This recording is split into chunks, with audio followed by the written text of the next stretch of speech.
ಬಳೆಗಳು ಭಾರತೀಯ ಸಂಸ್ಕೃತಿಯಲ್ಲಿ ಬಹಳ ಪುರಾತನವಾದ ಆಭರಣಗಳಾಗಿವೆ ಮತ್ತು ಅತ್ಯಂತ ಪವಿತ್ರ ಅಗ್ರಸ್ಥಾನ ಇದಕ್ಕಿದೆ. ಮೊದಲೆಲ್ಲ ಪ್ರತಿ ಹಬ್ಬಕ್ಕೂ ಕೈ ತುಂಬ ಗಾಜಿನ ಬಳೆಗಳನ್ನು ಹಾಕೊಂಡು ಮನೆಯಲ್ಲಿ ಓಡಾಡುವುದು ಒಂದು ತರಹದ ಸಂತಸವಾಗಿತ್ತು. ನನಗೆ ನೆನಪಿರುವುದು ಅಂದರೆ ನಮ್ಮ ಏರಿಯಾಗೆ ಒಬ್ಬರು ಬಳೆಯಕ್ಕ ಬರೋರು, ಬುಟ್ಟಿ ತಲೆ ಮೇಲೆ ಇಟ್ಕೊಂಡು. ಅವರು ಬಂದರೆ ನಮಗೆಲ್ಲ ತುಂಬ ಖುಷಿ, ಏಕೆಂದರೆ ವಿಧ ವಿಧವಾದ ಬಳೆಗಳನ್ನು ನೋಡಬಹುದು, ಹಾಗೆ ಹಾಕಿಕೊಳ್ಳಬಹುದು ಎಂದು. ಪಾಶ್ಚಿಮಾತ್ಯರು ನಮ್ಮ ಸಂಸ್ಕೃತಿಗೆ ಆಕರ್ಷಿತರಾಗುತ್ತಿರುವಾಗ ನಾವು ನಮ್ಮ ಸಂಸ್ಕೃತಿ ನಶಿಸಿ ಹೋಗದಂತೆ ನೋಡಿಕೊಳ್ಳುವುದು ನಮ್ಮೆಲ್ಲರ ಕರ್ತವ್ಯವಾಗಿದೆ.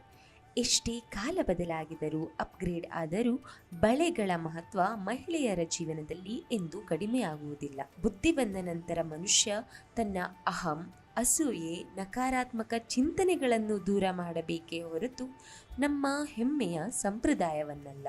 ನಮ್ಮ ಸಂಸ್ಕೃತಿ ನಮ್ಮ ಹೆಮ್ಮೆ. ಎಲ್ಲರಿಗೂ ಮಕರ ಸಂಕ್ರಾಂತಿಯ ಶುಭಾಶಯಗಳು.